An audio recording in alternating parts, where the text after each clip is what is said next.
Welcome back, everybody. Today we are going to find out the difference between the UK, Great Britain, and England.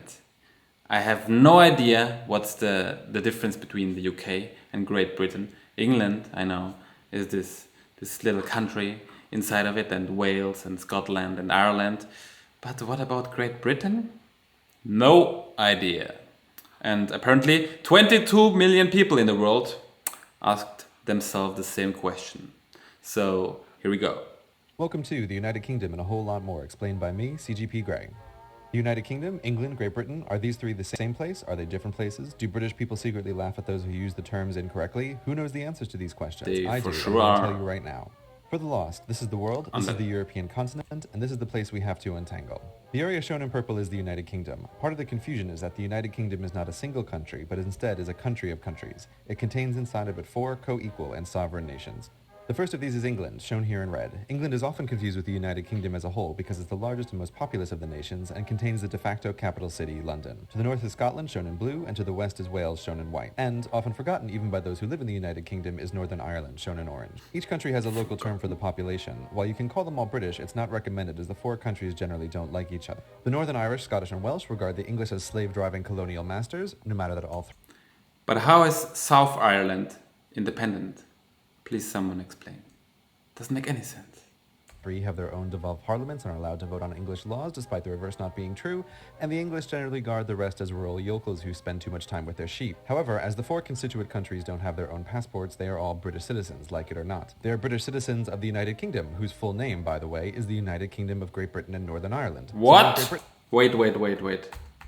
I've never seen that before. The United Kingdom of Great Britain and Northern Ireland.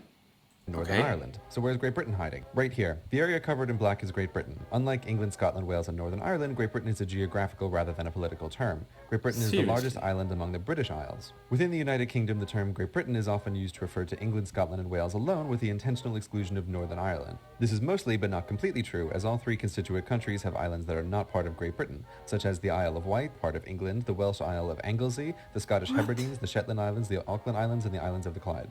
The second biggest island in the British Isles is Ireland. It's worth noting at this point that Ireland is not a country. Like Great Britain, is a geographical, not political term. The island of Ireland contains on it 2 countries, Northern Ireland, which we have already discussed, and the Republic of Ireland. When people say they are Irish, they are referring to the Republic of Ireland, which is a separate country from the United Kingdom. However, both the Republic of Ireland and the United Kingdom are members of the European Union, even though England in particular Not anymore. likes to pretend that it's an island in the mid-Atlantic rather than 50 kilometers off the coast of France. But that's a story for another time. To review, the 2 largest islands in the British Isles are Ireland and Great Britain. Ireland has on it 2 countries, the Republic of Ireland and Northern Ireland, while Great Britain mostly contains 3, England, Scotland, and Wales. These last 3, when combined with Northern Ireland, form the United Kingdom. What? That is so messed up. Many unanswered questions, such as why when you travel to Canada is there British royalty on the money? To answer this, we need to talk about empire. You can't have gone to school in the English-speaking world without having learned that the British Empire once spanned a fourth of the world's land and governed nearly a fourth of the world's people. While it's easy to remember the parts of the British Empire that broke away violently, but that's we called often the Commonwealth, many nations right? gained independence through diplomacy, not bloodshed. These want-to-be nations struck a deal with the empire, where they continue to recognize the monarchy as the head of state in exchange for a local autonomous parliament. To understand how they are connected, we need to talk about the crown. Not the physical crown that sits behind glass in the Tower of London and earns millions of tourist pounds for the UK, but the crown is a complicated legal entity best thought of as a one-man corporation. Who created this corporation? God did. According to British tradition, all power is vested in God, and the monarch is crowned in a Christian ceremony. God, however, not wanting to be bothered with micromanagement, conveniently delegates his power to an entity called the Crown. While this used to be the physical crown in the Tower of London, it evolved over time into a legal corporation sole, able to be controlled only by the ruling monarch. It's a useful reminder that the United Kingdom is still technically a theocracy, with the reigning monarch acting as both the head of state and the supreme governor of the official state religion, Anglicanism. Such are the oddities that arise when dealing with a 1,000-year-old monarchy. Back to Canada and the rest. The former colonies that gained their independence through diplomacy and continue to recognize the authority of the Crown are known as the Commonwealth realm. They are, in decreasing order of population, Canada, Australia, Papua New Guinea, New Zealand, Jamaica, the Solomon Islands, Belize, the Bahamas, Barbados, St. Lucia, St. Vincent and the Grenadines, Grenada, Antigua and Barbuda, St. Kitts and Nevis, and Tuvalu. All are independent nations who still recognize the monarchy as the head of state, even though it has little real power within their borders. There are 3 further entities that belong to the Crown, and these are the Crown dependencies, the Isle of Man, Jersey, and Guernsey. Unlike the Commonwealth realm, they are not considered independent nations, but are granted local autonomy by the Crown and British citizenship by the United Kingdom, though the UK does reserve the right to overrule the laws of their local assemblies. Are we done now? Can you keep track of this? I can't.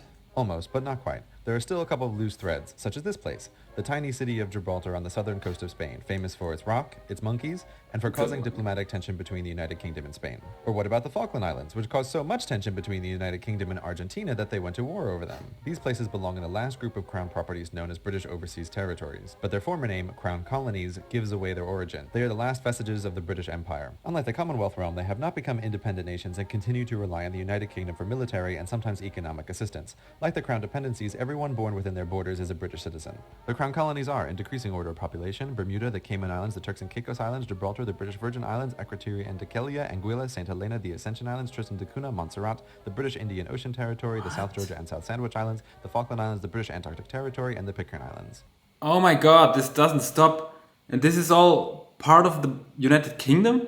And they are British citizen? What the hell? This is technically all Europe still then.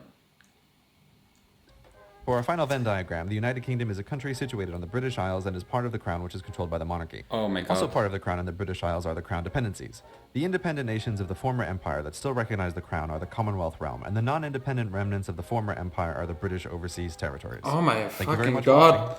This is... How can you keep track of all this? What the hell is this?